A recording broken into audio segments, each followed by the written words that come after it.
as soon as he's going to co-host tonight. Mr. Sia, welcome to the show. Mr. Jah, thank you. It's a pleasure to be here with the outstanding Bill Liberia team. I heard a lot about them, and I'm happy to be with them at this hour to ask them some questions and also hear from them all the good work they have been doing. I'm happy to be here. Over a year ago, we were here with Pastor Timothy Kpeh. At that time, we were doing a series on Liberians that were making a difference. And he was one of those Liberians we spotted who was making an incredible difference in the lives of Liberians. And it has been over a year. Bill Liberia team has been formed and they are still there and kicking. So we thought it wise that we could touch base with Pastor Kpeh as we promised and his team to get a status update. I want to say welcome to all of you, starting with Pastor Timothy Kpeh and his member there in Monrovia. Pastor Kpeh, welcome to Focus on Liberia. Thank you so much, and we really appreciate the opportunity once again. And I'm so glad that I started as one man, but today we are many around the world, and very interestingly, the organization co-chairman, the international chairman of this organization that came from Facebook. He is present in Liberia and he's sitting right by me. So it's a great day, and I mean, I'm so happy to have him in Liberia. Thank you so much. Thank you. And Mr. Chairman, your name and welcome. Mr. Jah and Mr. Sia, this is Emmanuel Faithland. I live in New Jersey. And I'm back here visiting Liberia. I really wanted to meet Pastor Smitty because, all along we did everything on Facebook. And then we're just interacting on the internet. And I also want to extend my appreciation to the two powerful ladies out there because they do the most work. I just take the credit, but they do the work. But I'm in Liberia just to assess what we have done so far, and from the testimony of what I see in the difficulties and the challenges that are in Liberia, life is really, really difficult. When we sit in America, we take it for, like we don't take it really, like we don't see what it is, but Liberia is not easy. The place is hard. For maybe a week or two now I've been here, I've experienced what the people go through. It's a different planet. Or like Jefferson is one of the 17 continents. I think it's real. I'm here. So business when we get inside, don't run away. I'm on one of the 17 continents for real. All right. Welcome, Emmanuel. And we can tell that you are not in New Jersey, you are in Monrovia. Yes. Don't worry about the light, as long as we can hear you, it's fine. We also want to welcome, and we'll go back to Pastor Timothy to introduce his crew, but we want to welcome Eva Sa. Eva, welcome to Focus on Liberia. Thank you guys for having me. I'm glad to be here. I started with the team about a year ago. Yenye called me and asked me to please join them. And I came on, I joined, and I work with her in HR and then the Health and Human Services Department. So we're just trying to get everything together and help these children go to school and also get involved in their social life to make sure that they have what they need at home also. So I'm glad to be part of this organization. And you are joining us from Fredericksburg, Virginia. Yes, I am. Before the show, I told you what will anybody do in Fredericksburg, but that's another story. It's quiet. Very quiet. And joining us from Switzerland, where all our money is. This is Kpeh Cameraman. Welcome to Focus on Liberia. Thank you, Dennis and Anthony Sia, for having us here today. I'm happy to be here this time with our team. So thank you for having me. Thank you. So let's go around the room before we even start anything. I know Pastor Timothy Kpeh, the last time we talked to you, it was just you. Now we have other people. So let's go around the room so that you can introduce members of your team and what each of them do. All right. Well, as you said, when my first time appearance on this very important show, I was just one person, but looking at the idea and the commitment to the process, we now have many persons that join the team. So we grew from 10 and we have over 245 members for now. And today on the show, we have with us our mother there from Switzerland, Mother Yeni, and she is the HR, the engine of this institution. And very interesting that when I started going live, she was that person who said, look, Pastor, what you doing? There is something great about this thing that Liberians across the world can support. So whenever I was going live, people will comment that they want to be part, they want to support. And I don't even have time to even look at those comments, but she was the one that said, look, Pastor, this person is commenting, this person had a concern. So I'm so happy that today she was able to talk to almost everybody who working with the institution now and make this faithful live now become a very great institution in Liberia and around the world. We also have our powerful lady there, Mother Eva Shah. And I'm so grateful to have that mother also joining this team because these are respected people in society. These are mothers who are making headway. And to see a little child, like me on social media and decide to say, look, we are going to make use of this, what this child is doing. I think that's a great things that they are doing. And I told people we are not perfect, we are not we don't know all of the idea, but the fact here is we have a child in Liberia that is thinking in a positive direction. So these are people who have come around to support the team, to put the pieces together and make this organization a great institution that will impact the lives of marginalized children. And very important, I have with me the chairman himself. And I'm so grateful that I have now seen him before face to face. I don't know him from anywhere, but he just saw me on social media and he said, this guy, there's something that is behind this, what his child is doing. And we, Liberians across the world, we're going to support him. No matter the difficulties, we are going to make this thing happen. So today I have with me here the chairman, Honorable Fieflan, for his first time after 20 years. Liberians are coming together. And the good thing about it is they don't even know each other. They are not seeing each other. So it is only brother making them to meet each other. Today there were two in the church, and it is so wonderful. So I'm so glad. And there are other members, officials across the world that also following the show. But I'm so grateful for the team tonight, and may God bless all of us. Thank you. As I said before, it was in November 2018 when we had this series entitled Liberians Making a Difference. And that series came about because in a week of the More Than Me Foundation, where this lady, American lady, went to Liberia and started a school, there was a lot of controversy at the end. And people were saying, hey, Liberians sitting down over there, other people doing the job, and then they want to make noise. So we decided to go around and see that Liberians too were doing something.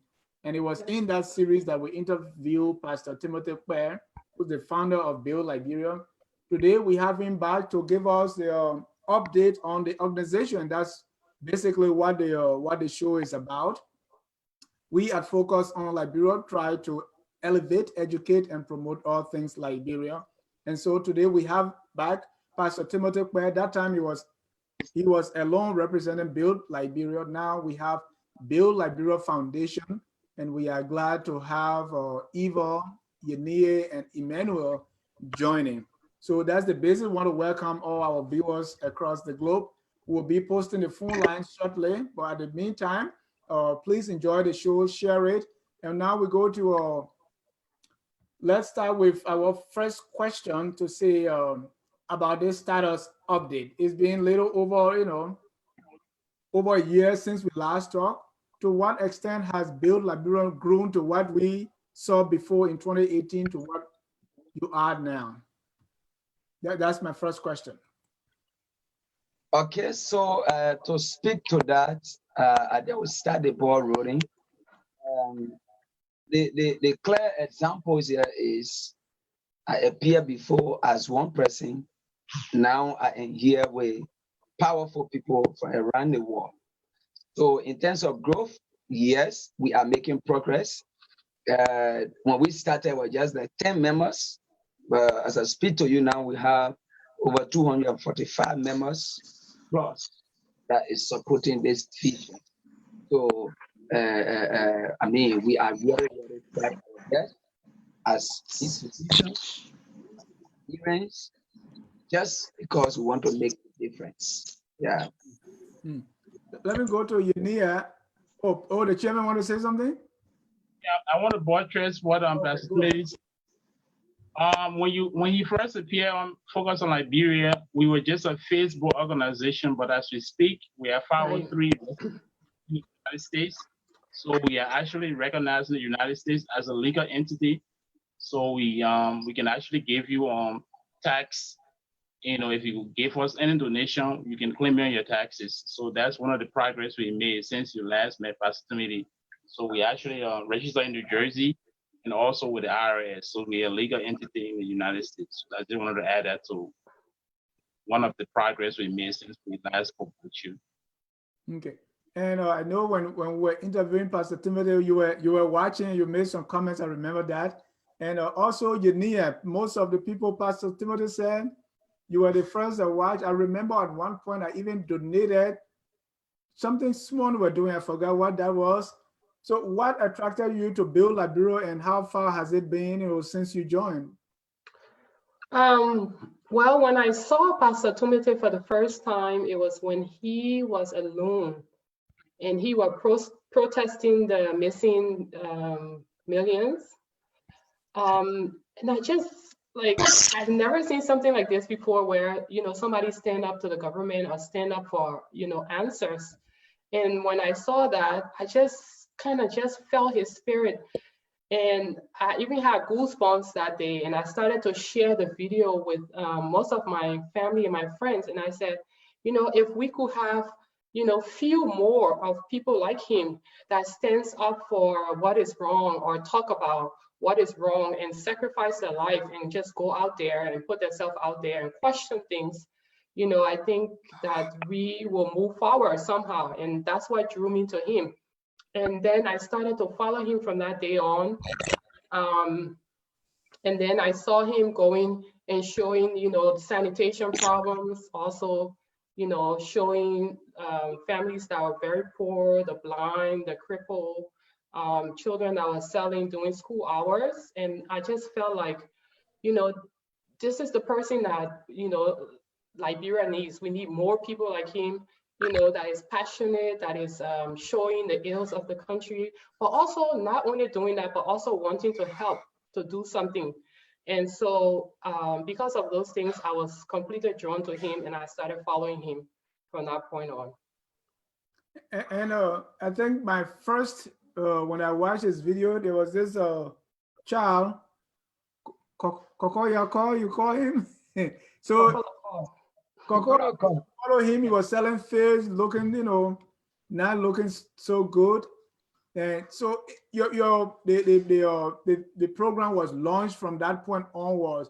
So Eva, let me go to you. At that time, Build Liberia had a mission. There was a vision. Now you came along and the team has grown, you have formed it now. To what extent has that mission expanded, or what is it now? What is, as of now, what is Build Liberia all about? Well, we're all about, of course, putting the disadvantaged children in school. A lot of the children that we have brought into the program have never been to school before. We have kids that are 16, 17 that don't know how to read, have never been to school before, have never done anything like that. And so We have, brought them in school and trying to fast track them and get them to the grade that they need to be in. We've, like Emmanuel said, registered our 501c. We're working on redoing the curriculum, and we've restructured the leadership team, because if you're not organized in the back end of anything, you're not going to go forward. So we've reorganized, we've added new members, we've brought in a fundraising and scholarship director, we've brought in a school administrator. From the beginning, Pastor Timothy used to drive some of the kids from all the way Cook Spoon Hill to Swagger Hill, but we had to stop that. So we built a quick impact school at Cook Spoon Hill, so the kids don't have to travel back and forth. Most of them just walk and they're right, they're in school. And the future is to expand and build a new school and try to just continue to keep these kids in school. A lot of the children in the school don't have sponsors. So we're covering whatever is they need or schooling that they need. If a sponsor reneges on their promises, we've never put a child out of school. They're still there to say that you're going to go to school here until you go to college, or we can get you to college somehow. Thank you. Thank you. Well, ladies and gentlemen, if you are just joining us, this is Focus on Liberia. We are speaking with Pastor Timothy Kpeh and the Build Liberia Foundation team. This is a status update. We met Pastor Kpeh. We interviewed him over a year ago, and we're here to do a touch-based call. Let me bring him a man, Sonny. Mr. Sia. Yeah, Dennis, thank you. I was listening to Eva, and she was talking about a school now being built so that children who have not been in school can be able to get education. And how many students do you have right now in the school? You want to answer? You want me to answer? You could answer. Yeah. Right now we have about 184 students.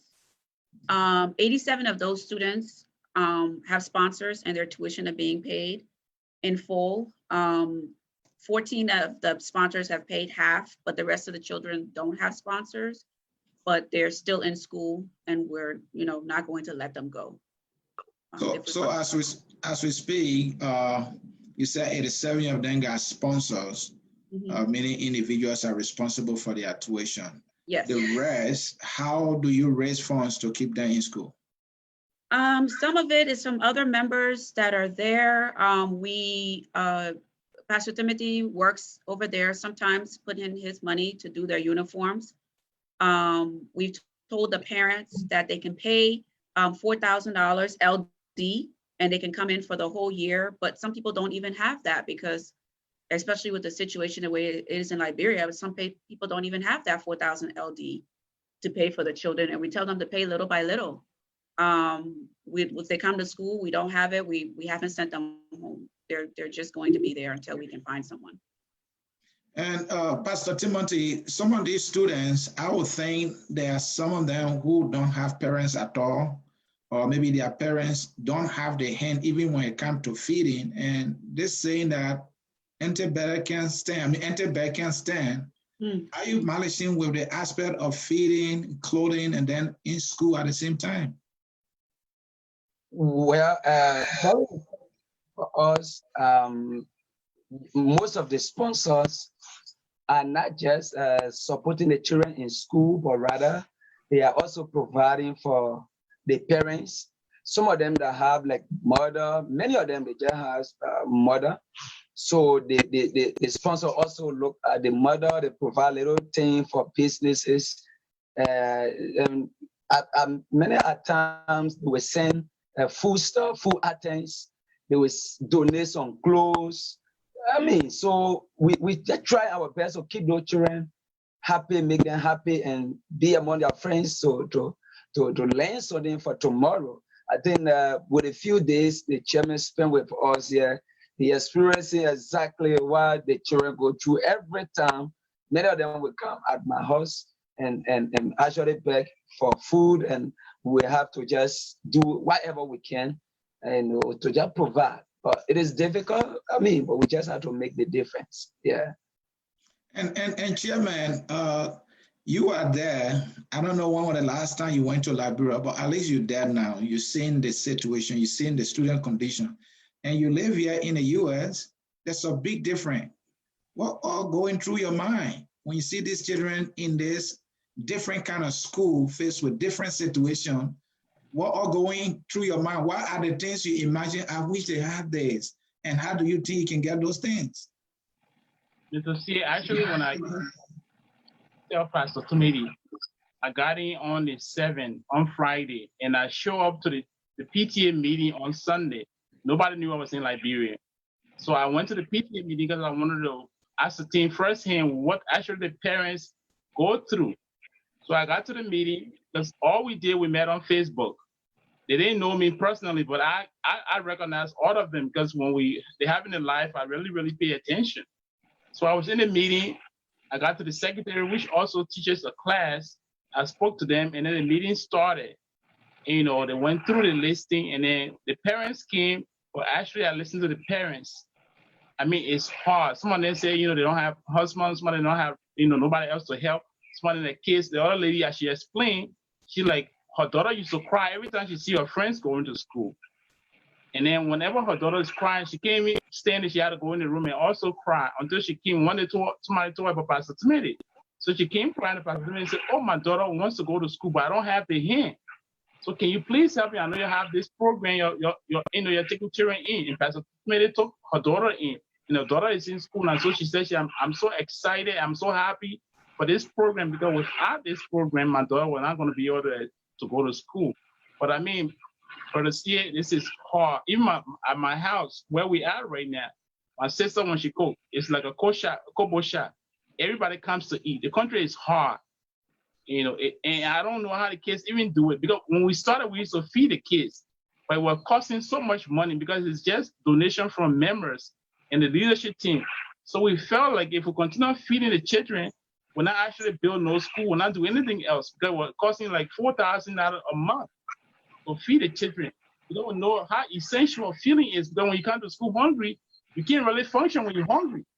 But the situation in Ghana is really dying. It's hard. It's tough. The country is hard. No food.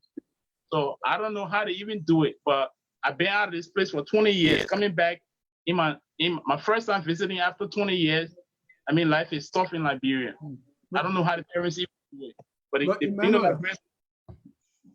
Emmanuel, we all know that when you are supporting the project here, while in America, you know, there are a lot of things that go on and a lot of things that, you know, sometimes people don't account for things.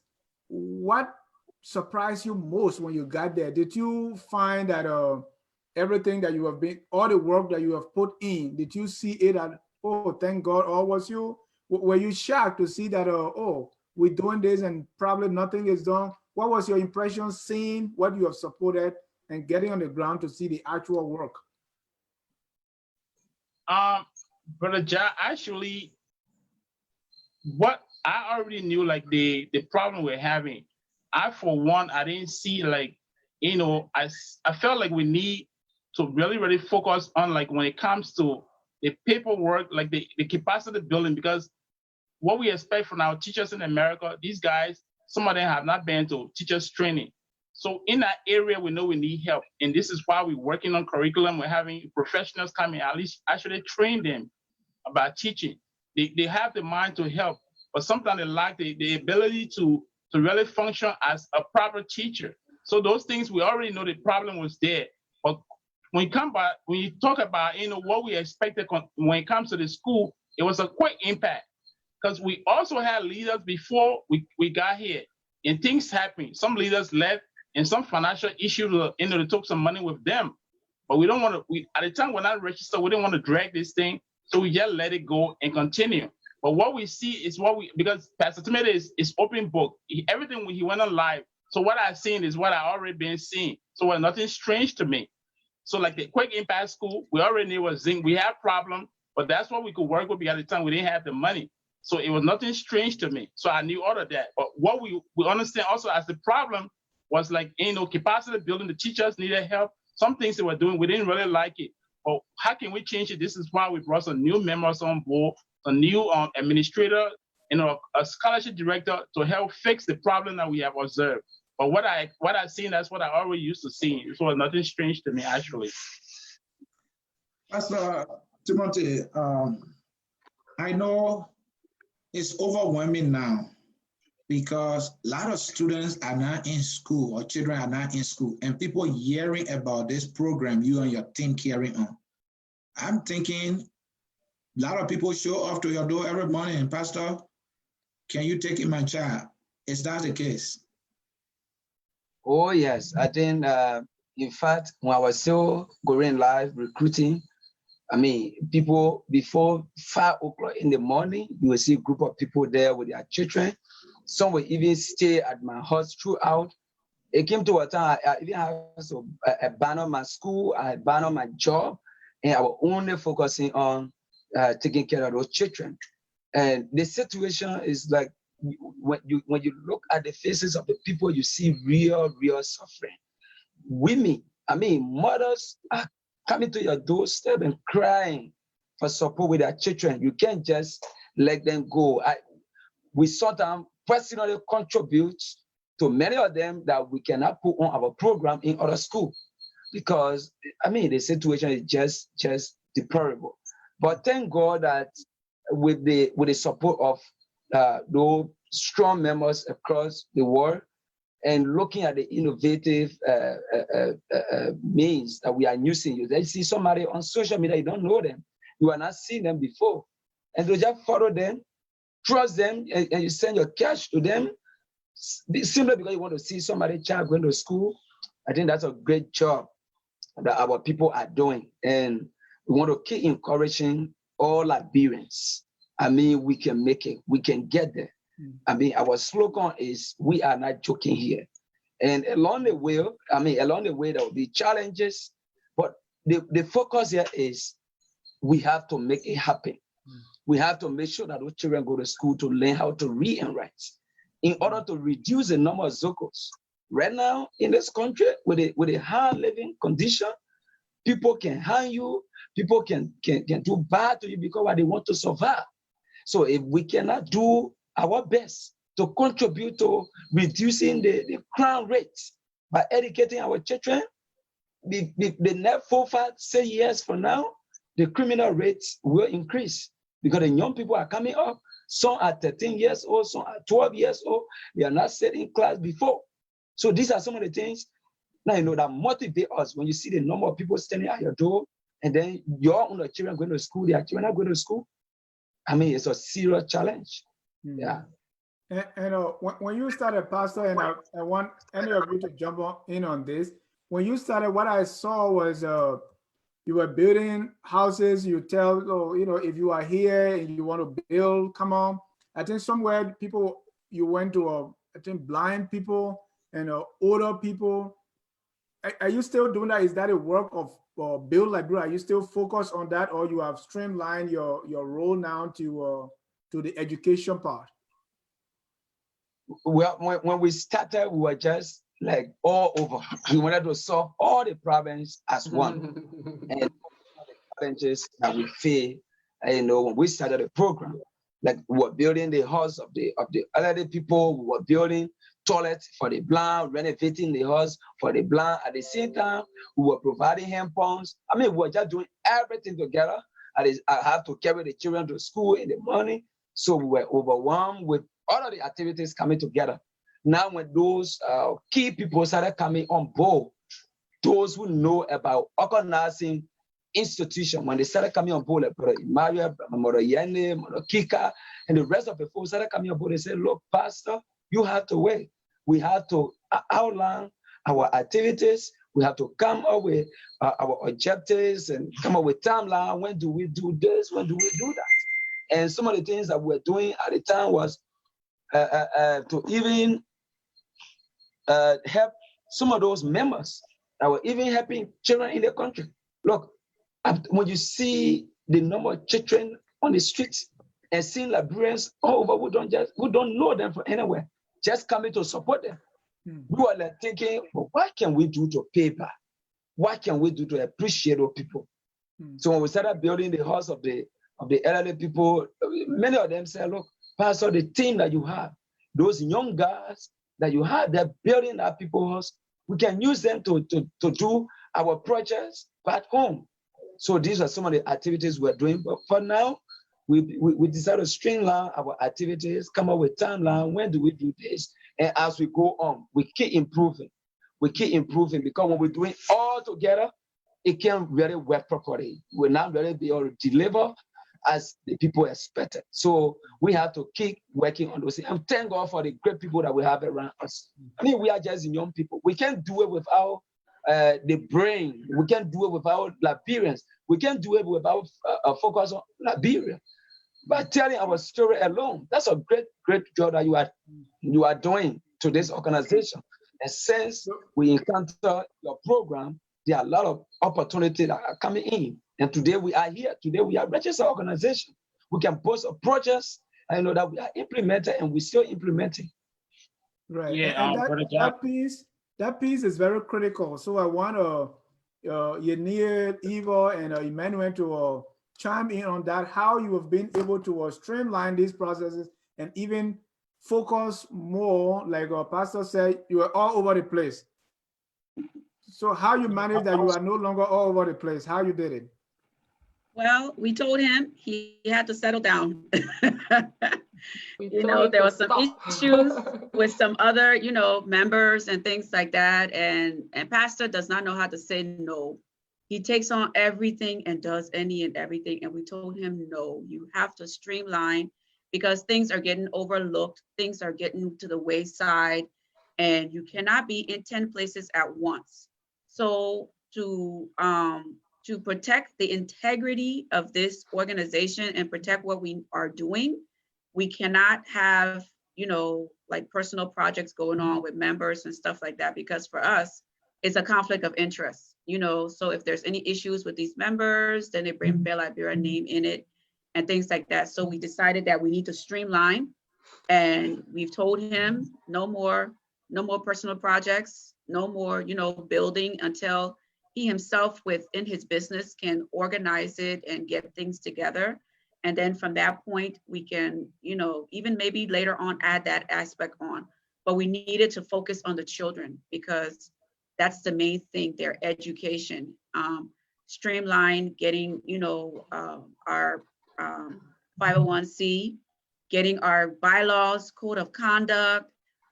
When you're running this, it's like you're running a business. This is not a like play and thing that you're doing. You have to run it like you're running a real organization, running a business. So there's like a barrier between our people back home and here. The way we do things here, the way we run business here, and the way they do it back home is like apples and oranges.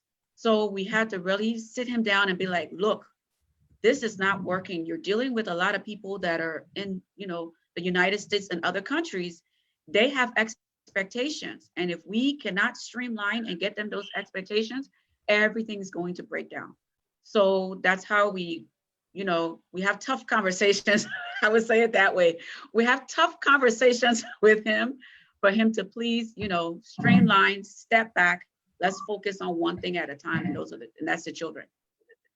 Emmanuel, you wanted to say something? Or Yeni, so are you focused now or what is it like? We're still focusing.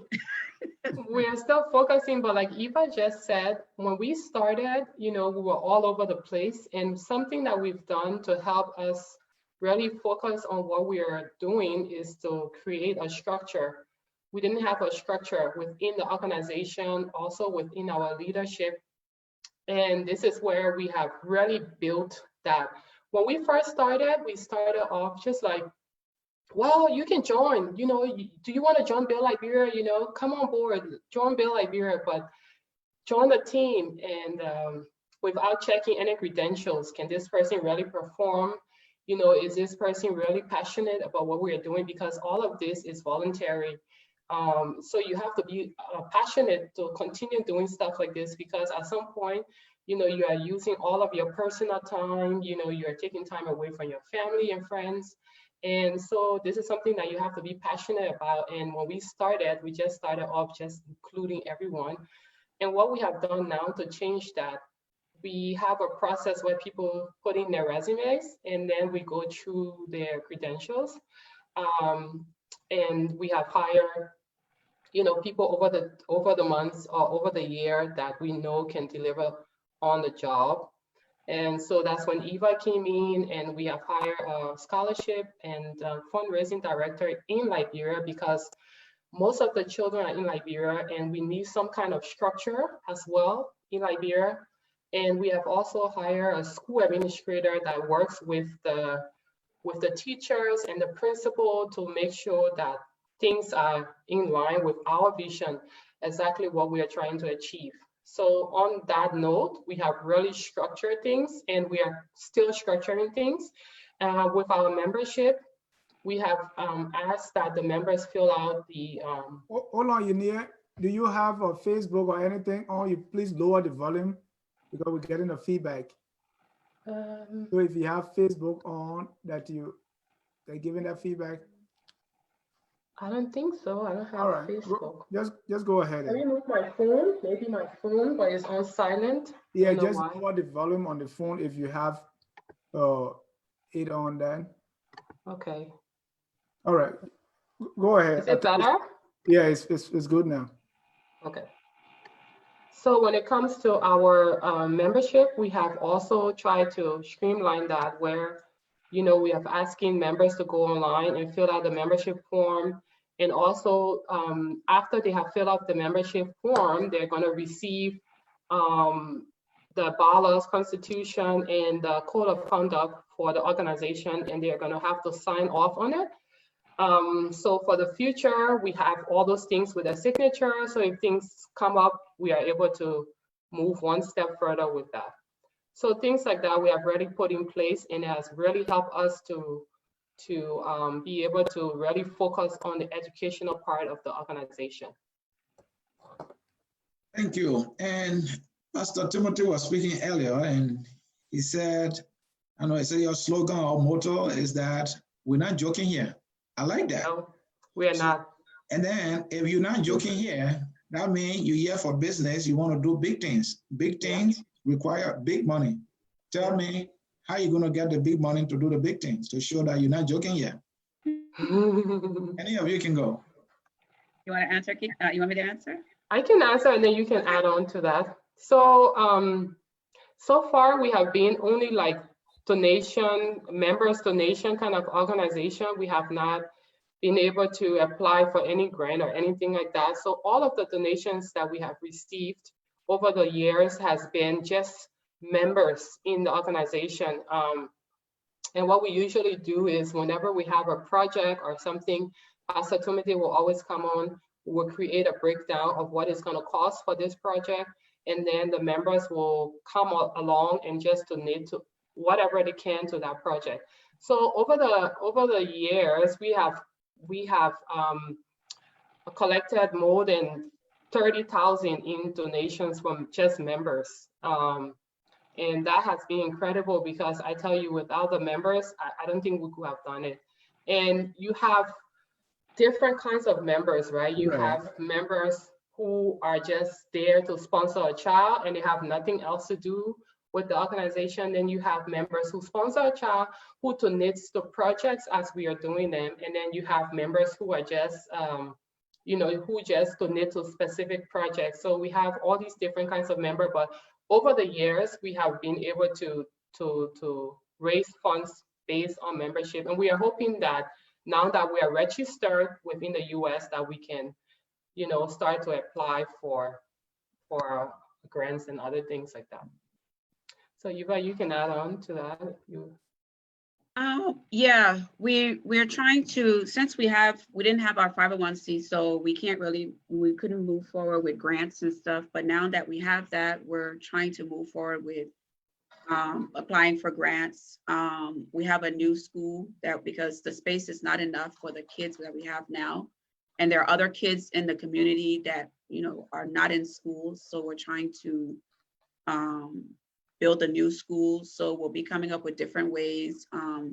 People in the different areas can have like bake sales or cooking, we're trying to get the parents involved back home to do little, shops or cooking and things like that. Do T-shirts, mugs, wine glasses. I mean, different things that can help to generate funds to come in to be able to move forward with the projects that we want to move forward with. So and can I add to that also? Yeah. We have hired, as I stated earlier, we have hired scholarship and fundraising director within Liberia, and he is going to also see how he can raise funds in Liberia itself. So yeah. So a major, major problem with most of these organizations like yours is the issue of accountability and transparency. What are you doing to be transparent, to be accountable, or to combat that notion that you are not transparent, you are not accountable? What are you doing? Chairman, you want to answer that? Let me say something about that. Like our finance lady is Miss Kika. I think she's following. Miss Kika take all whenever do donations in America or from Europe. She takes account of all of that and do a spreadsheet and post it within our Build Liberia chat room. So if you have any questions, you can always refer to it. And then when Pastor Smith receives money from Liberia, if he gets the money directly, he also make a spreadsheet and send it to the finance lady so they can compare and have the report to reconcile. So that's how we know. So everything we do is open book. So every time she receives donations, we post it in the chat room so everybody's aware what's going on. And then we're doing a project in Liberia. When they buy materials, what the material costs and everything, and it's posted in the chat room so everybody follow to see what's going on. That's how we try to track accountability issues. So we are open book basically. Yeah, so also when we started, there was no bank account. We just need to ask for MoneyGram, Western Union. But right now, the institution were able to establish our account. So our transactions now go through the bank. Some of the things we're doing is when someone donates to a project or to an individual, we normally go live because you saw us live when you selected to help that person. So we always go live, present whatever donation you send, if the money, if the material things, we always go live to send, to deliver what you gave us. And we many a time use our own resources, even go at a bank, transport ourselves to go where that person is, just to make sure that we present that, because people got to know us through social media when we're going live. And it was through live, we presented all cases of children suffering, people who are in need. So if you gave up funding, we'll go right there, we put a live video on, we even call the donor, the person who gave that fund. And we confirm that, yes, indeed, I sent $50, I sent this amount to this person, and we deliver, and that person will also say thanks to the donor. So these are some of the processes. And in terms of the paperwork, I mean, we're just trying to put all the documentation as we go on. We do our quarterly reports, all of the receipts of funding receipt and how we use them. All of those receipts are attached to our financial report, and we send it over to the states for the finance officer. I don't know. Yeah, before you come in, let me just add this piece.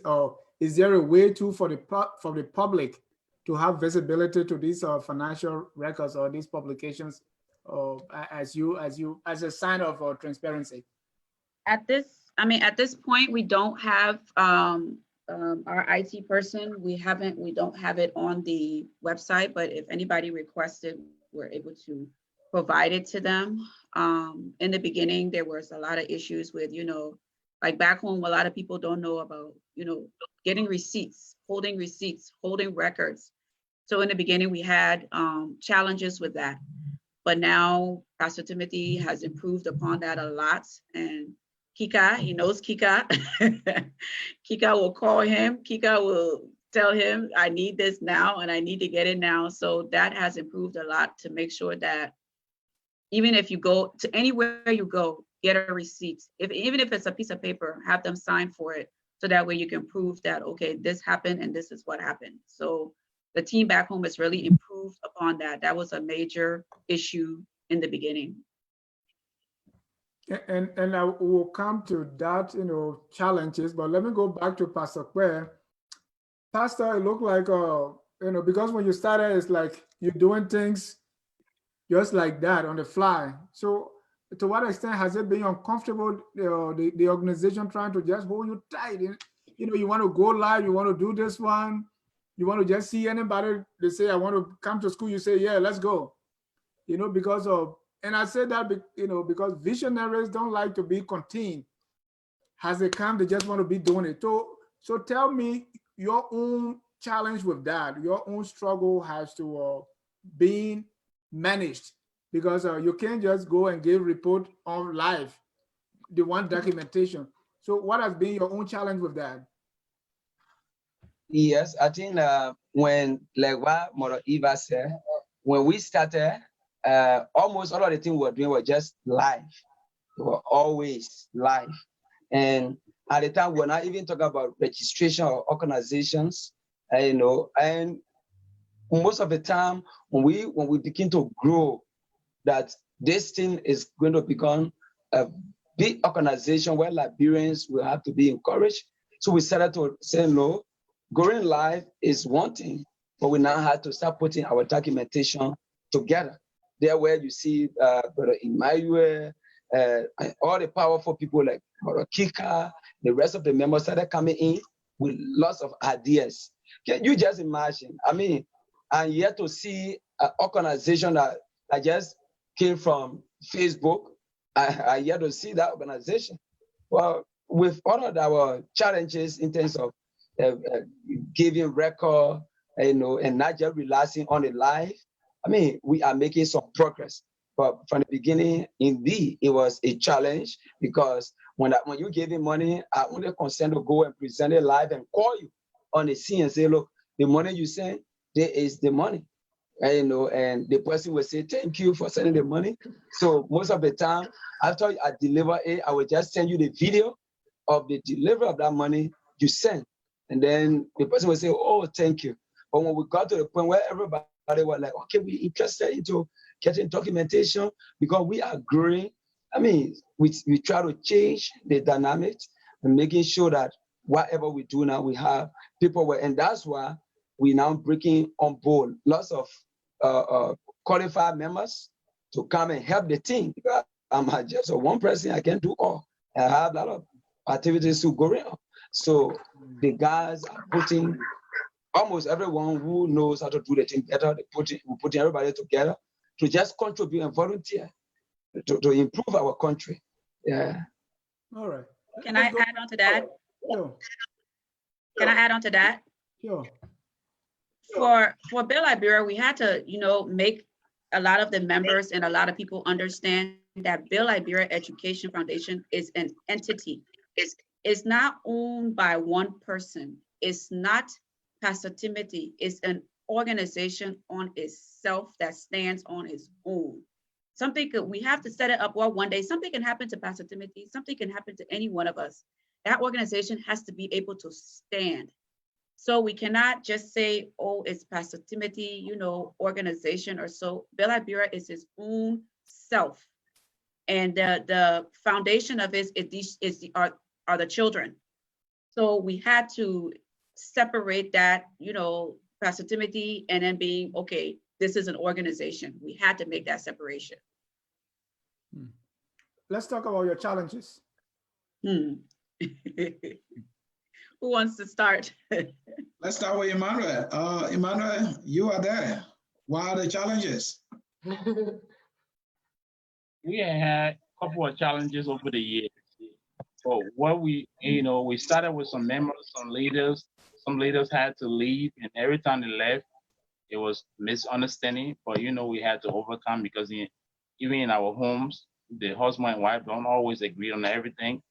But what I see, the only thing I really admire for Pastor Timothy is somebody that is willing, whenever you criticize him, even though he's a pastor and he has all these accolades, He wanted to listen, and he wanted to make the difference. But we had like we earlier said, when it came to documentation, and I think it was all about capacity. Like they were not capacitated to most of the people that work around him, because it was just people he brought. So it was just one man. So he was basically doing everybody's work. And when the team noticed that, they said, "Look, Pastor Smith, you're a pastor. You got a soft heart. You gotta let some of these people go because they're not really helping you." So he was like, "You're doing the secretary work. You're doing the CEO work." So it was always a problem, and the problem of communication, because people on the ground and people in America, it's a totally different ball game. So we're seeing all of that, but over the months, it's a lot of improvement that's been happening. Like when we first started, even documentation was a problem. How to do the financial report. So after we figured that we should have had, like, want to build this thing to an organization status and file for a 503C status. So we started to work on these things, and over the years, we are really improved on our end. So people work, for that matter, it's not a problem anymore. But we're just trying to like put the rightful structure, because the structure within the states in the diaspora, for example, is intact. But our leadership team on the ground, because we can collect the money, we have to send the money on the ground. If we don't have a functioning team on the ground, we're not able also to do our job, because we can just collect the money and send it down here, but we need people here to do the right thing so the organization be able to report to IRS correctly. So that's what we've been working on. And I think where we are so far, I think we have the leadership team to help us to have this organization excel. And that's what I want to show a face, because it's up there on Facebook. The members donate their money, is all Pastor Timothy. They say, "Oh, Pastor Timothy eating the money," and all the XYZ. But it's good to come on the ground and see actually what's going on and attach the faces to the parents. Because what I'm seeing, man, it's tough on this ground. But as I'll be here for the low while, we'll do a lot of lives, or go interview the parents and see actually if the kids are in school, or Pastor Timothy, you're doing a black D, or the kids not in school, but actually the kids are in school, and parents are giving a positive response to what is going on. Because some of them, their kids have never seen school before. For them to be able to see it, when Pastor Timothy is saying it, we'll say, "Oh, Pastor Timothy, you're saying it," but I'm on the ground, I'm seeing it. Vis-a-vis, Frenchman would say. So it's been a lot of challenges, but I can tell you we're making a lot of improvement, because we have powerful people that are willing to train, and we're always willing to bring new people on board to help us. Because I, for one, I've never worked in an organization before. This is my first experience. So we are learning along the way. But thank God for Sis Eva, for Sis Yanet, for Sis Kika and her husband, which is happen to be, he's an American, he's an advisor, so he's giving us a lot of help, So Kalano, Kenny, they're helping us too in the process. He's an ex-military man, so organization-wise, what he's talking about. So those guys are helping. It's this Kika is helping. So it's a challenge, but we're working on to make this better, because this is the goal. And just to add, some of those people who normally come on the live when I doing the live for those children. After selecting the children with the issue of challenges, getting back to them to pay, some of them, that's a very serious challenge that we have. That's why, according to Mother Eva, we have many of those children that were selected, but we are not being able to get tuition for them. And from the beginning, many of the team members, they were not really aware of using the social media. And it was just a very strange thing, where people just use social media, you don't know anything about it. They just come on social media, they promise you, "I will do this," and you relax on that, and you send the children to school. So, but as we continue to go on with the program, we are making some progress in that area too. Yeah. All right. So before Yanni or Eva come in, we just want to admonish our viewers to be respectful with the comments. Here we are at Focus on Liberia. We don't like to disrespect our guests or our viewers, so we want our viewers, be very respectful of our guests. We are not going to read any comment that is very disrespectful or that is insulting. We want we want everyone to be responsible here, and let's listen to the Build Liberia team. If you have any issue, we'll open the phone lines for you to call, but please be very respectful We are not going to tolerate anything that is insulting and that is disrespectful to either the platform, our guests, or our viewers. Yania, you can come in with the challenges. Okay, yes. Like Pastor Tumite said, one of our biggest challenge we had over the time is you have these people that come on live and pledge that they will sponsor a child. And then once you take the paperwork and send it to them, you don't hear back from them. So like we stated earlier, we have about 184, 85 kids in the school. 100 of those children will actually pledge sponsorship. There are people who came on live and said, I would like to sponsor this child. I would like to, pay for this child's education. And then we get back to them with paperwork and things like that, and we never hear back from them. So those are, some of the challenges that we face. And once the children are in school, we don't want to kick them out because most of them, their stories are just so horrible. So we keep them in the school and try to figure out how we can raise the money or how the parents can add a little bit of the tuition or something like that. And another problem that we are facing, some of us came to the States or wherever we are, Europe or wherever we are, and we have grown, we have become integrated in these different cultures, in these different societies. And our people back home is still a bit of a cross, I call it like a reverse cultural shock. So you are working with people back home and your mindset is on a different level. And you are just trying to get stuff done. And the way you think, how the processes of how things should be done, their way of thinking about the processes is just completely different. And so that's one of the things that we also clash about, timeline. And when something is affecting the economy of Liberia, it affects our team in Liberia. Like take, for example, now, when the data services went up, the amount went up. The team members can't always be on live or online like we are. I mean, we have our plans, we can go on our phones whenever, we can just, go online and just be able to send a message or check our emails and things like that. These people are not constantly online, and we are an international organization where we are working, on different time zones and things like that. And also like with the gas shortage, like these few days where people cannot get to their destination because you are standing on the road waiting for a taxi or a bus or something to take you to where you need to go to work, and you cannot find transportation. So because of that, sometimes our leaders in Liberia, they are not able to do their job. So it's a bit like challenging, but there hasn't been any kind of theft or anything like that. It's just usually the usual timeline, getting paperwork on time, finishing projects on the timeline that we have. And that has been I think that has been our biggest issue. And Mr. Jai, too, from what I experienced from the parents-teacher conference, the parents are not doing their part when it comes to the kids. Because I heard that a couple of the kids will come to school not even doing the proper hygiene. Some will come with a uniform. Even though we pay for the uniform, they will come with the uniform dirty. When they go home for the whole weekend, parents not even washing their uniform. The kids will come to school dirty.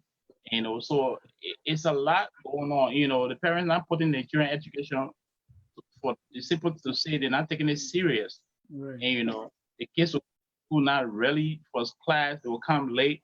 And somebody told me that 2 of the girls that were being sponsored, they only come to school once a month. And then they will come to sit for tests. How you want to prepare for tests when you only come to school once a month? So those are things that, I would take back to the team. We'll look at those things. Those are not prepared for the scholarship. We have to remove them and actually for kids that really want to go to school, because they got some serious kids that want to go to school, because right now we're not taking new students. So those are not serious. We have to get rid of them and try to take serious people. And we also have to talk to the parents. If somebody taking your burden to sponsor your kids, at least you should be able to do your part. Make sure that uniform are watched, and but the people in Liberia, most of them don't take their kids' education serious. And that's the thing that I'm noticing. And that's something we need to work on. All right, folks in cyberspace, you are watching Focus on Liberia, and we have with us the Build Liberia team, Build Liberia Foundation team with us, and we are getting a startup update. The organization is doing a whole lot in Liberia. They have established a school that is helping a lot of children who have not been in school, many of whom are going to school for the first time. And we are asking them a series of questions on their work that they have been doing. We want you to share the show and also be able to support the work they are doing. Let's talk about the challenges still. I don't want to hear about logistic challenges. You know, that's a school you're running, needing chairs. I mean, even the school building itself, you know, what are the things you need in the school, you know, for us to be a kind of school you really want to have these children go to? All right, let me just start from my end. And when we started first, we were just having the school one area, and every time I would transport the children from different communities to that particular point. But then we realized that at the time I was only using my personal vehicle to do that, which I will have to go like 4, 5, 6 times in the morning, and I repeat the same thing in the evening. So when the sponsors saw that, they said, look, we need to establish in different communities where those children are coming from. So they asked that, I mean, we should find a way, and I was able to donate personally one of my land to the institution for the use of the school, and we were able to, I mean, trial, I mean, just from the sponsor, we put a quick impact school there where we were able to keep the rest of the children. But right now, even the benches, it's just something that we just start from the beginning. The benches are paid for by the sponsor, the uniform, the e-pen, the books, everything. So it was just recently a game that another institution called My Sister Keepers, they were able to donate a reading room to the institution. So in terms of logistics, we are seriously challenged. No computer to do the work properly that we want to do, getting information, the communication over to the team in America is a huge challenge. They will call and they can't even get most of the members online due to the internet challenge. So, I mean, a lot of things that the children will really need to make the kind of school. And whenever we discuss with the team from America, from Switzerland, from Canada, the guys will always tell us, look, Pastor Kpeh, we don't just want to do a school.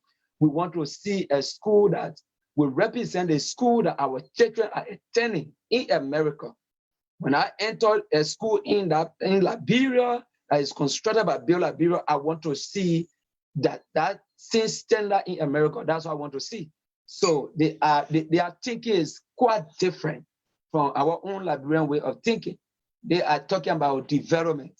So there are a lot of things that we need to work on in this country. But I think the chairman and the rest of the people can. Yeah, if I can come in, you know, major challenge is no stable electricity, no stable internet. The data cost in Liberia is very expensive, and because we are internet-based organization, all we do is communicate on the internet. And for the team in Liberia, you know, for you to have I don't know how many megabytes of data for you to be able to browse the internet, you have to at least $2 US. And you're looking at somebody want to spend $2 US to buy the data, they could use that $200 for a meal for the day. Right. That's a challenge. Right. So it's something that they got to, you know, no stable electricity like what I'm using now is community current. I don't have electricity where I am. You know, you coming from the US, you used to 24-hour electricity and you have no electricity. You know how that is. I mean, the heat is not easy. But we're in Liberia, so we have to be able to adapt.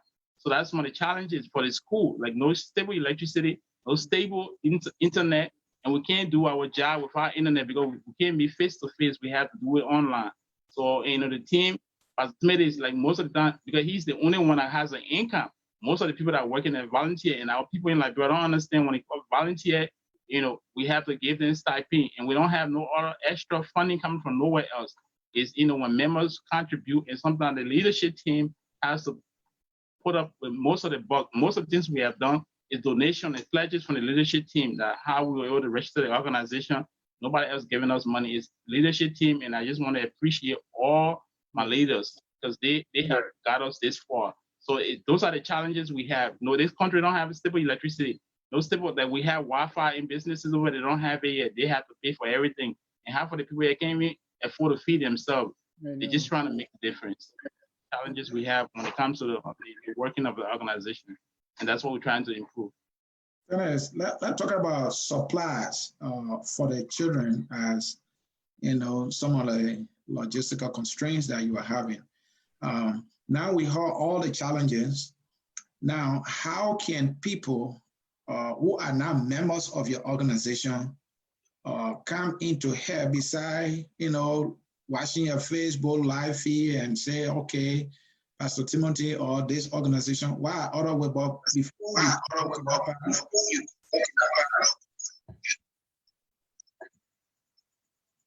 before you can get to that part, I want you to talk about the constraint in terms of logistics for the students, school supplies for the students.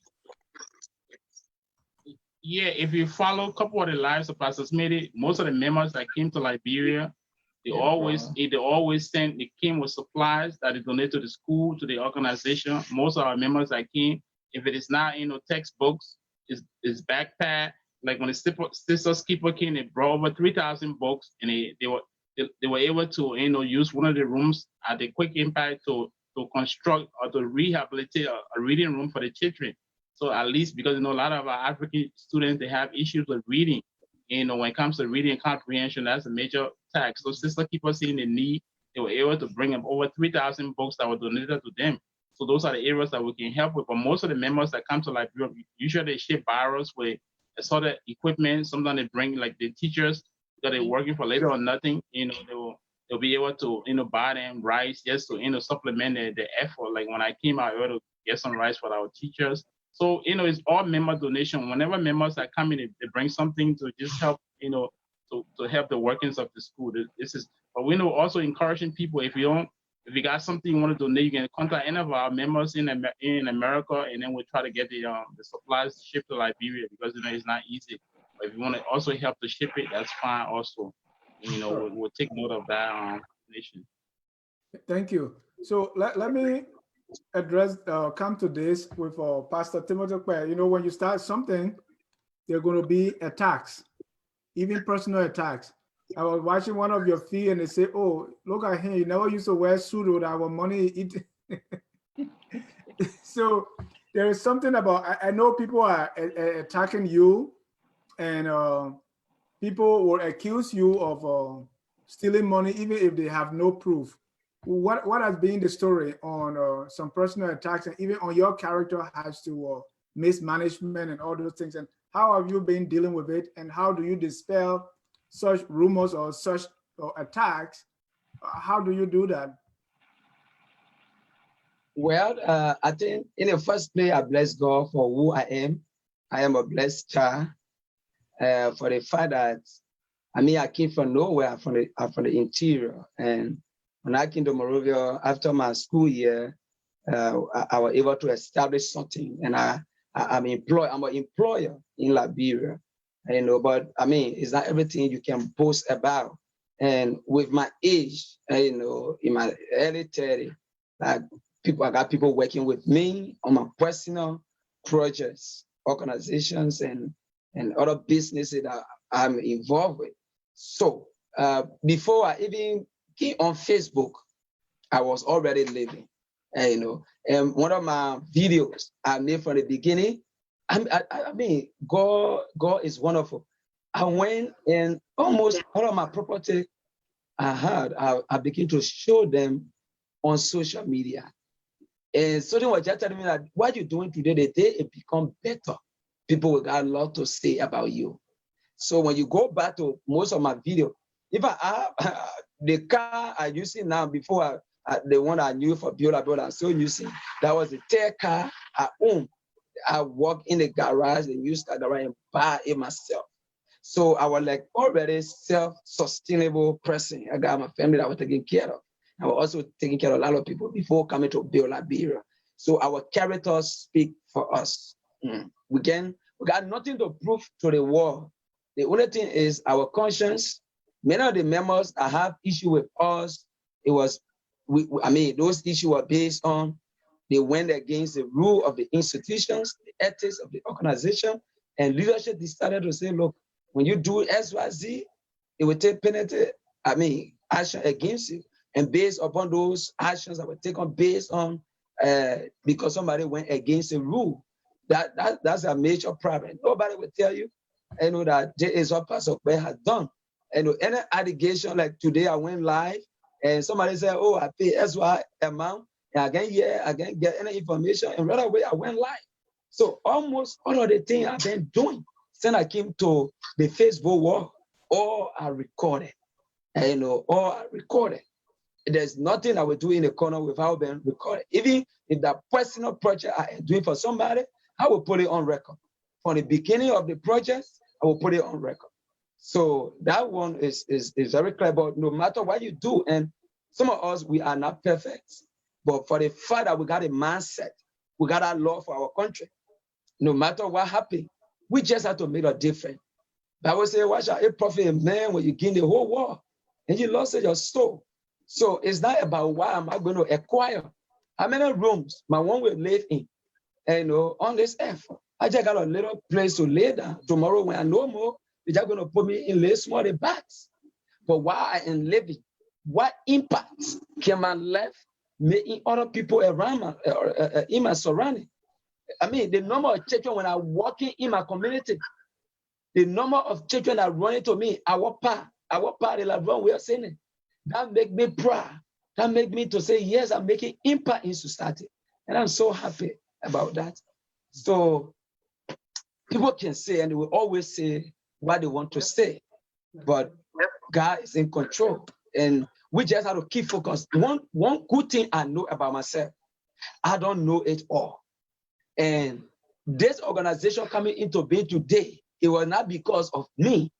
It was because of people like Yane, people like Mother Kika, people like Mother Eva, people like Mr. Chairman sitting with me. They saw the needs. I was just out there talking about that problem. If I was frustrated that I was contributing personally to the development of our country and my government was like mismanaging everything, every effort we're making to hear that 16 billion was missing, I was like frustrated. But they look beyond my frustration and they say, Pastor, this is not just about your frustration, something beyond what you are doing, and we have to support it. So for the thing to reach at that level, it took people, God-fearing people who care for the nation, who don't just believe in destroying things, but rather putting the breaking pieces together. So I'm grateful. Yeah, I'm grateful to God for that. Yanni, you want to add something to what Pastor said? I completely forgot the question. The question was about. There's somebody with your Facebook on. That's why we're getting the feedback. If you get the show is on anyway, we're going to get a feedback. All right, I think that's better. The question was about personal attack on Pastor Timothy Kpeh, accusing him of mismanagement. In fact, I think it was the project, the one I was watching was a water project. I think you were sitting with some white people, and they say, look at him, he never used to wear a coat. So there are attacks, and anytime his name is dragged in those attacks or in those accusations, Bill Liberia is involved, and things start to get muddy. So how are you dealing with those kind of personal attacks and the accusation of mismanagement? What are you doing to dispel any rumor of any mismanagement or any abuse of power? Well, we have structure put in place. So when we hear things like this, we are taken aback because every penny that comes into this organization comes through the financial secretary. She receives the money and she does a breakdown. That information is shared in the group that we are in. We have a Facebook group where we share weekly, daily, monthly financial report. And the money is sent to Liberia through our bank account. And once Pastor Tumete receives the money, there is also a breakdown attached to that. And most of the donations are individual donations or tuition sent. So to hear that, Pastor Tumete is stealing the money or mismanaging the money, that is far from the truth, because what we have experienced in Bill Liberia is it's just timeline issues. It has never been an issue of theft.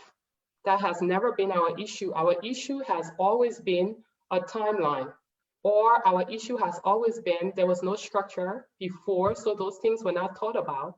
And then at some point, as we are going along, we are building stuff, we are restructuring stuff, and then things will come into our head and be like, oh, well, we should have this in place. And then we'll go back and put that in place. And, that's just it. I mean, I, for one, we have so many reputable people on our leadership team. And as we said, that the organization is now a registered organization within the US and within Liberia. And trust me, we're not going to put ourselves on the line. We're not. We hold his feet to the fire. We tell him, when things are wrong. We tell him, when we need paperwork done. We tell him when we need receipts. And this is why we are bringing qualified people in Liberia on board that can help him, because what we realize, it's not because he doesn't want to do things. It's not because he is stealing. It's just because he's overwhelmed, and he's always carrying the burden of all the volunteers that we have in Liberia. So by doing that, we have added a few new people on the team that we are sure of. Winston Pratt, our new scholarship and fundraising director, he's been with us not too long.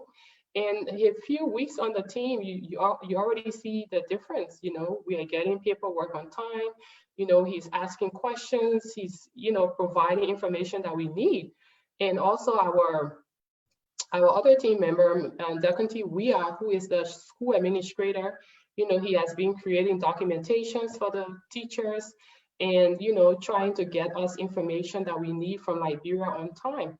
So this has always been an issue for Bill Liberia, but the issue of theft has never been a thing for us. So I don't know, Eva, maybe you can add on to that. I mean, like Yanye said, one of the main things with, like I said earlier with Pastor Timothy, is that he takes on too much and he wants to do it all. And, we told him that he needs to step back, look, follow up with people, manage your time, manage your business in a way where, everybody wants to talk to him and everybody wants to go to him for everything. And like some of the personal projects that he's done, the only issues I've seen is, like Yanye said, your timeline. If you tell somebody you're going to do this at this time, do it. And if you take on something else, then you're not able to do it for that person. If you promise 4 people at the same time you're going to do something, you're not going to be able to do it. And so that's one of the issues that I've seen that's happening. But to say that he's, taking money or not misusing it or something like that, no, it's his time management and making sure he gets things done. That's a major problem. So that's why even within the organization, we've taken a lot of things off the plate. Communications should now go through the HR where it needs to go. It should go to me, or it should go through Danlet, or it should go through Kika, or even Emmanuel. So that way he has a lot of personal things that he does also, so we can take that off of his hands. And we have put a strict rule in separating his personal from the organization. Like the last time, there was some receipts with, for personal projects with Bill Liberia, receipts. And we told him that has to be separate. That's not Bill Liberia. If you're doing something separate for somebody, you need to have your own receipts. You cannot use the organization receipts. We're not doing those kind of projects anymore. Any project you're involved in with any member, we need to know about it, because if something goes wrong, you're not able to follow up, you don't have time to do this, then people get discouraged. But let us know and we are able to handle it and get people what they need on time. That's one of the major issues. Just, All right. I think we cover a lot. What do you think? Yeah, I think Yes. we did. And again, folks, cyberspace, this is focused on Liberia, and we have with us the Build Liberia Foundation team with us. We've been talking about their work, and I think they are doing a great work, and everybody see the work they're doing, and they are here to tell us all the things they've been doing, the constraints they are facing, the challenges, and they lay it all out there for all of us to know what the challenges are, what the constraints are, what they've been able to do, the improvement they've been able to make, how they've been able to build the organization. They are streamlining so many things so that the organization can be effective. Any organization that tells you that in the open, I think that organization needs to be commended. We are happy that they were able to do that. And I think it is a good thing. Now giving more people confidence to be able to believe in the organization they have known for some time now to be one of the Liberian organizations that has been trying to make a difference in Liberia. Dennis, I think they nailed it. All right, we will go around the room to get your final comments. I know, and Pastor Timothy, how's the church going? Because you're also a pastor. You have time for fast and prayer with all this work? Oh, yes. I bless God for the ministry. The ministry actually growing. And even those who help build Liberia, they sometimes sow seed in the church. For example, when I took on the TAP project in the church, there are many members who contributed personally. Some donated some items that is now improving the church, because it's like you can have a pastor that is taking care of other people and he had a church that is not representable. So people who are supporting our vision, they also looking back and say, look, this guy, he tried his best. So we also have to invest in the ministry. So I'm so grateful. And the church, right now we are taking a big agriculture project. When you go on my page, very soon we'll start producing food that we eat. And I told my members, in fact, I was just promoted as the overall head of the ministry and the general superintendent of the church. And the church got up to 10 branches across Liberia. And therefore, in my capacity as the head of the ministry, we are going to embark on agriculture. We must produce what we eat. I mean, recently I just visited my agriculture site in Monserrato. We're not going to joke. The church should be able to feed the poor. The reason why many persons are demonstrating, making noise, is because they are hungry. And many of them, they are in church. We got a lot of churches in the community, children are going to school. We got a lot of churches in the community, children can't get food to eat. What is the role of the church? What can the church do to improve the country situation? Oh, we are not taking that very lightly. We're taking it very serious. There will be products on the market, farinha, gari, fufu, a lot of products produced by the Christ Foundation.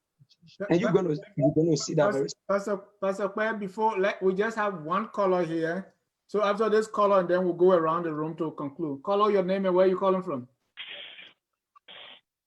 Okay, my name is Murphy Sukri. I call from the Twin City, Minneapolis. You say Murphy or Mercy? Murphy Sukri. Oh, Murphy, welcome to Focus on Liberia. Your question or comment? Okay, first, let me thank you for the show and for bringing the Build Liberia studio. And let me thank the ladies in there. You know, even though I didn't follow from the beginning, I came on late. But I have a concern, and maybe they address it or not. But, you know, I was passionate for the fact that we have young Liberians, you know, in such venture, along with the church, you know, helping to do stuff back home. That is really, really my passion. For me, I mean, I'm an advocate, but I usually advocate for the health, the health facility. So, but there is this thing about, you know, the pastor or Pastor Kpeh, I hope I got his name right, being a part of the Build Liberia, at the same time being a pastor of the church, or taking projects for members back home to do it. He, as a pastor, the first thing I want to know whether that is true, and then if one wants to become a member of the Bell Liberia, how you can, be a part. And then, like you said, they have outlined what they did, the challenges, and whether they are a registered organization with rules, guidelines, with officers and members, void of the entire church thing. In my mind, if you want to have an organization, even though there's this, and I know this is something that one of them know, Deborah Chroma is on, and I feel bad the fact that we are all Liberians and he's a pastor, and I'm not one of those who just listen to what people would say, and I am so grateful to God that I just came on and then met. I hope I'm not going wrong if that's not the topic, but I was looking for a place where I will get encounter with either the Bill Liberia or the pastor to know exactly what is going on. And I know Uncle Pete has said many times to Deborah that, okay, I will solve it. If it's solved, then we thank God. If it's not, how can we solve that problem? Because if a quote unquote man of God that we as people of the church supposed to look up to spiritually, name will be brought to public ridicule that you did X, Y, and Z. Trust me, it runs people away. It brings the credibility to check, and that would not be a good thing. So if these things can be addressed, I will be happy as to how one can be a member, what are their dreams and aspirations, whether they got officers a member, whether the Bill Liberia is a registered organization, whether they have article of incorporation or whatever, then we can move from there. Thank you very much. Thank you, and you can take your answer off the air. Bill Liberia team? Okay. Yeah. Okay, Chairman. Before you come on, I can just Go ahead, Chairman. Yeah, the first thing is we are incorporated and we are registered 513C, registered in New Jersey, and then also with IRS. And when it comes to Pastor Smith and his church and Bill Liberia, those are two separate entities. He was already a pastor before he seen the need to help disadvantaged kids, and that's how he came about the vision of Bill Liberia. And also our whole goal was to do education, agriculture, and healthcare. But since we didn't have the funding, we wanted to start with the education aspect first, because that's where we saw the need. Even though the hospital issue and the agriculture is important, but we didn't want to undertake 3 projects when we didn't have the financial means to do it, and we'll be overwhelming ourselves. But Pastor Smith was a pastor first before he saw the need to establish Bill Liberia, and we seen the vision and we follow. So he a pastor, but the pastoring is totally different thing. He is separate from what he does, but most of his members too in Liberia, where we see the people are suffering, they have kids, and some of them are single parents. So some of the parents, and then when I visited his church today, the principal for Crest Foundation actually showed me the progress that Bill Liberia has made. Mm-hmm. She told me that when Bill Liberia, the school was all the floors were dusty because they were a community school. Basically, they were not making much income. All the kids that were going to the school, basically they were there for free because the parents could not afford. But when Bill Liberia came into the mix, they were able to, from the funding we received, because it was sponsoring children that go to the school, they were able to plaster, put concrete on all the floors, and the school has come to a stage, that is a little bit presentable, even though it still needs a lot of work. So she was really, really, happy for the fact that Bill Liberia was able to associate with her, with Crest Foundation. So we have made, from 2 years ago, we have made a lot of impact. But Pastor Tomato was a pastor before he started to show the light on the needs of the kids in the community that were not going to school. But yes, we are registered, we are incorporated, and we intended to focus on healthcare, and those are the 3 pillars of our organization: education, healthcare, and agriculture. But right now, we just want to focus on the education aspect, because once we start receiving funding, we'll look into the health sector and agriculture. But the pastor church, apart from Bill Liberia, is also engaged in agriculture. I know he can. And is there a pastor, before you come in, does it make sense, or is it something in the pipeline that has this organization grow because the church is growing too, and now he has moved up as superintendent over 10 churches. You think the concern of the caller that maybe there come a time that you maybe give up one so that you can concentrate more on the, is that something in consideration as you structure the organization? That's the reason why we bring in all these other people. Like we have an administrator for the Build Liberia team in Liberia. We have a scholarship director also will be responsible coordinating between the kids in Liberia and fundraising. Because we know Pastor Timothy as a man, he already has his own personal NGO that has been running for years. That he ran projects and people have employees working for him. But because you're a man, I also always seeking the needs to help other people. That's why he came about Build Liberia. And so we also need, that's why we bring in all the other people. So Pastor Timothy will just be like, the overseer, like, when we need some things signed, to just checkmate all the other people that are working. But yes, he told us that he doesn't want to be a CEO forever. So in the future, yes, somebody might have to take over. But right now, he's the only trusted person we find yet until we can, evaluate other people that feel like, to see if they can continue with the work of Build Liberia. But in the future, yes. Yeah, so I mean, it's a new institution. We need to sell the vision out there. Liberia, it's difficult to find people to just volunteer. It's actually difficult. And for what we're doing here, you really have to not just volunteer, but you have to contribute personally. So we pray and we're fighting that we get people that will be able to take on the responsibility. I mean, we have a lot of things to do, so we can't just put our hands so at the end of the day, you will not make progress, you will not really deliver. So the vision of making this a bigger institution, it has to be run by men and women that are prepared to take the organization to another level. The structure, we continue to work on the structure.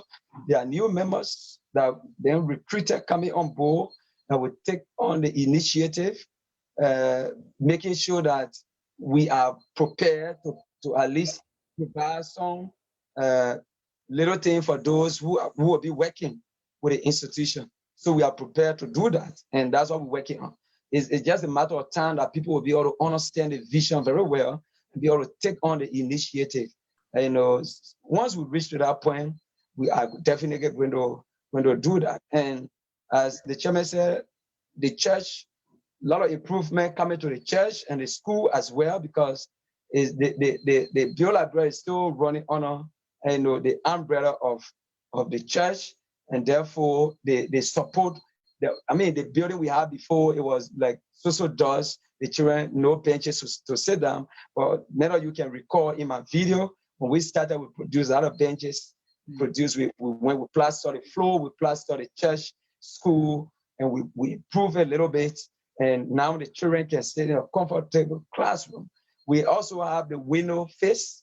The chairman was like, going all over today in the school there, and little by little we are making improvement, and things will continue to improve. The only thing here is we should be willing to learn and to accept those new changes that will come in, bring in new ideas, and so that things can improve in the future. Yeah. All right. Let me read a few comments and then we can wrap up. Dennis? Yeah. Before you continue, I think we didn't answer all of the men's questions. Yeah, sure. Sorry about he wanted to know how you can become a member of the Build Liberia. So currently we have a website, www.buildlibedu.org. And there you can fill out your membership form. And once we receive your form, we will send you the bylaws, constitution, and the code of conduct that has to be signed. And then the first due payment has to be made to be considered a full member. And our membership dues is actually $10 US a month.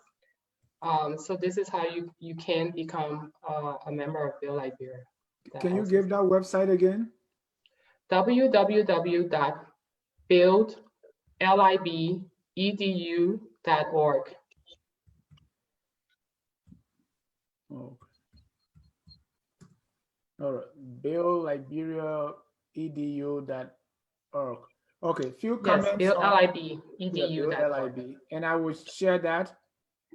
Few comments I wanted to read on Facebook. One of it is from Musu Stewart say, create a 5-year strategic plan and present it to the members. And then we have Bataki Thomas Lowen say, what are the needs that you want to prioritize within the next 5 years? Musu also say, you are involved in too many things, Pastor. Take one and do it well. So these are just few comments on Facebook. So respond to those two, and then we can you can give us your final comments. Eva, you want to you were smiling. You want to come in? Yes. What Musa says is exactly what we've told Pastor. You know, you cannot be in 20 places at once. You know, you have to focus down. You can't be running, you know, all over the place. And I think with some of the other members that have, you know, some issues with the organizations, that's been one of the main things, where Pastor is everywhere and not, you know, paying attention to certain things, and things slip through the cracks or things like that, or him trying to do it all at once. So that's why we keep trying to, and people reach out to Pastor. They figure Pastor is Bill Liberia, like how we always do. We take the leader and we go to them for everything, and not realizing there's other members in the organization that are quite capable of handling some of the things that he needs to handle. So that's when what we've had with some of the challenges with, and letting people know that we're here to take that burden off of him. Yes, you want to get next to him, this is that and other. It's not that he doesn't want to reply to you or give you what it is that you need. It's just that he has his hands in everything. So that's why for now, we've told him, you know, you have to streamline what you're doing.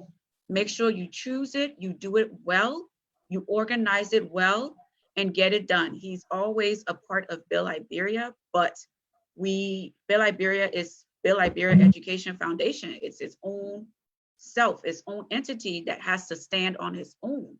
Like, we like to attach leaders and put people to organizations without, you know, not knowing that, okay, at some day something can happen. He might have to move on to something bigger. He might have to move on to this or that, and to show other people and put other people in place that can lead just as well as he can lead. So that's where we're at, and trying to make sure that we do that. And he's always here. He's not going anywhere. He started this. He's the CEO, but as we said, he has a whole lot of things, other things on his plate. So he has to really step back. Thank you. So I'm showing the website now. That's Bill libedu.org. You can visit the website and sponsor a child, how to become members, and get familiar with the work.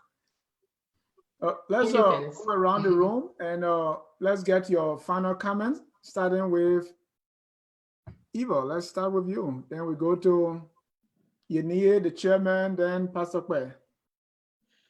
Well, I mean, I'm proud to be part of this organization. I'm usually not out there. I'm usually not, you know, on social. I mean, I do be on social media sometimes, but I haven't put myself into an organization, you know, like this, and in helping the children. Sometimes it's, I don't sugarcoat it. It's frustrating sometimes. It can be that way, but at the end of the day, we're all here to help these children. We're all here to make sure that they get the same type of education that many of us have come to the US to get, and we're trying to make sure that they have a better life. We're trying to do some other big projects, make sure that their health is okay, their social life is okay, their home life is okay, make sure that they have what they need. You know, they don't come to school hungry, doing feeding programs and stuff like that, starting it. But I'm happy to be part of this organization. It's been a roller coaster ride, but I think we're starting to get off that roller coaster and do what needs to be done and being structured. So I'm happy to be here. Thank you. And thank you guys for the time. Thank you for the bringing us on here. We really do appreciate it. Thank you. Yania?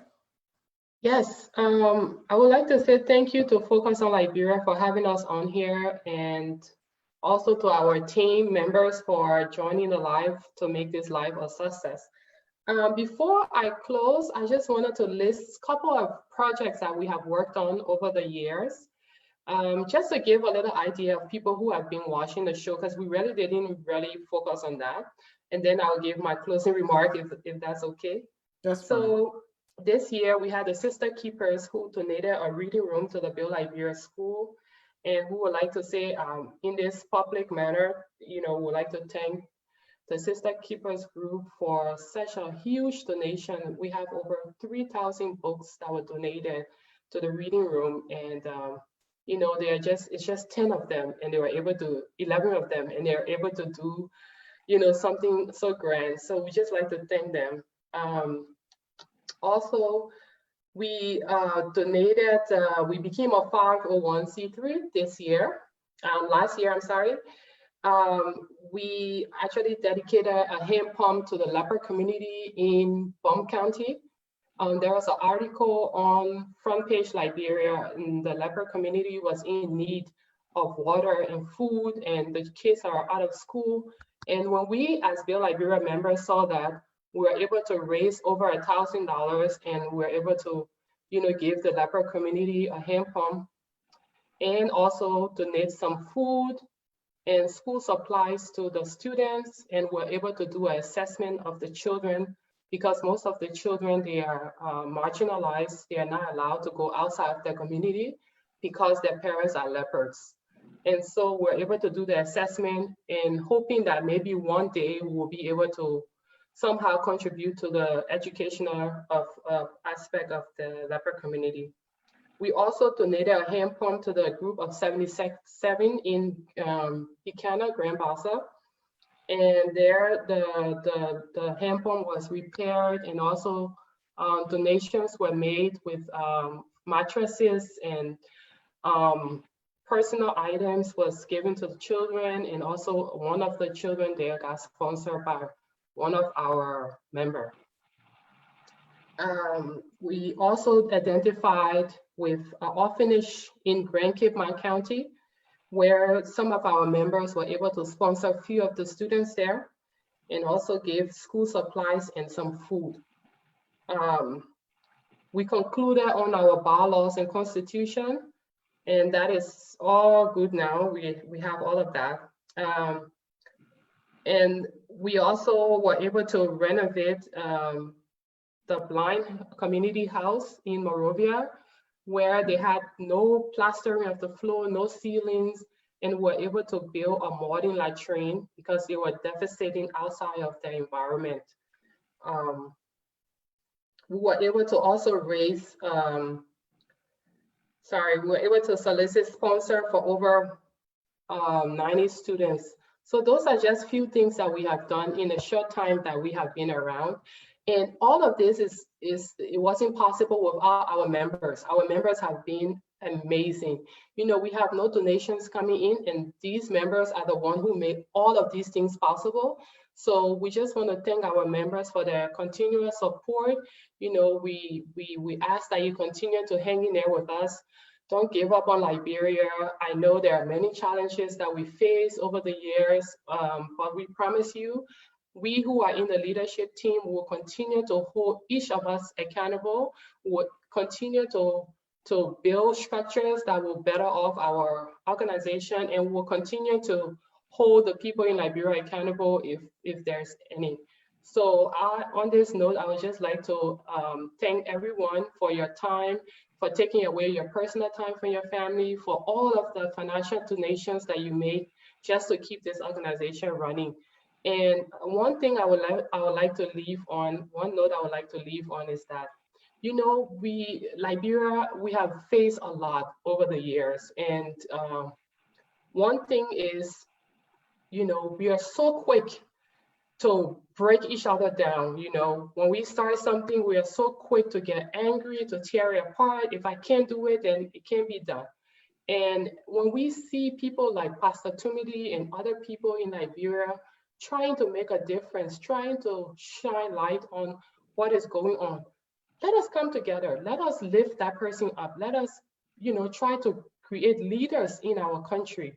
Not when someone is trying to build something, we break them down. That's not how we should continue. Because look around us, our neighbors are doing extremely well, and there are leaders coming out of those countries. So if you have somebody like this that have the passion and the vision, try to support him, try to build him up and not tear him down. So with that said, I just want to thank you all again, and thank you for having us on Focus on Liberia. All right. Let's come to Manuel. Manuel, the chairman. Yeah, chairman. Yeah, I just want to take. Go ahead. Can you hear me?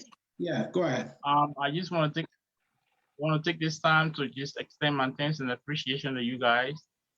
Just a common example is about 5 minutes to 1 in Liberia, and this man is still out. So this thing he does, he's not getting paid. He does it because he has a passion to help. He could have been in his bed. It's about this time of the night. It's kind of late. But also, we want to extend our appreciation to you guys for bringing us, showing the light. This organization is not perfect. We're not doing everything right. But I can tell you, I can rest assured our members that nobody is stealing any money. Every money you have donated, it has been used for the intended purpose. Being on the ground, this man is like the light in the darkness. He's giving a lot of young people a hope. So I'm just asking my fellow compatriots in the diaspora, whatever your issues are, it can be addressed. Don't try to break this in. So many people depending on this program to be able to survive. This God is creating jobs for people. And, it is easy to say in your comfortable homes, in your luxury cars, in your air-conditioned house, your heated house to, complain. But the situation on the ground is a different case. I know some of us are not been to Liberia for years. I, for one, after 20 years, this is my first time visiting. But this is a different, it's one of the 17 continents, like our mayor talked about. It's a different ball game. So I just want to extend the time. I don't want to hold you guys up because he has to go home. He got to drive up maybe 30 minutes to get home. And it's almost 1 o'clock in the morning here. So I just want to thank you for hosting us. And I hope this is not the last time. I want to be back on again. Thank you guys for the night. Thank you, Chairman. All right. Yes, thanks to the Focus on Liberia for recognizing that, yes, Liberians can make the difference. Now, we really bless God for all of our members with all of the difficulties, with all of the ups and downs. They are still with us, they're still standing with us. When they get information, they try their best to reach out to me and they say, look, Pastor, what is going on? And I will provide the clarity. And that's what I want to give. That's the information I will send across to everyone. Liberians, we can make the difference. We can believe in ourselves and we can do the best for our country. We are not perfect, but at least we can try our best to do what our country needs from us. I want to also encourage the government. This is an innovative idea that the government should make use of. I'm just one person. From nowhere, from the community. What more about the government taking ownership of this program? For example, the Ministry of Agriculture, the Ministry of Education. It is a pride and dignity to you, the ministry, to see a Liberians coming together, contributing through internet to support your education program. So the government, I was just telling the chairman, the government needs to take lead. When you see the innovation coming up in other countries, the government will take charge. What we're doing today, you can take the lead and do it the best way. The idea is there. The willingness is there. But where is the political will? How far can we go, as Liberia without getting the support of the government to go across the country? There are Liberians all over the world that want to support back, in their country. The Ministry of Agriculture can come up with programs through this kind of initiative and say, look, all Liberians support your country. I can tell you, all of those countries will got up to 100+ students that will go to school just under the program. We need to encourage our people. There are Liberians out there that want to do good, that want to look back home, that want to bring pride. When they see the development around them and when they look in their own country, when they see what's happening on the internet, they are frustrated. So we have to do our best to grab those kind of ideas. People like us should not die before your people can say, oh yeah, there was one hero, that were around here called Timothy. No, we shouldn't do that. We should be able to promote vision that come up from Liberians. So that's just a word of encouragement. The chairman and myself will be meeting with the Minister of Agriculture. We'll be having some engagement. The Minister of Education will be having some engagement. We'll engage the media, and we'll continue to do more. We'll continue to do our best. We can't do all, but we'll continue to do that. Why the chairman said, I'm still out. It's 1 o'clock. I got to drive from where I am to go to Puebla. This place is a hard criminal terrain. I mean, something can happen to me anytime, but by the grace of God, we are protected. So any information you hear about me, take your own time, get into my inbox.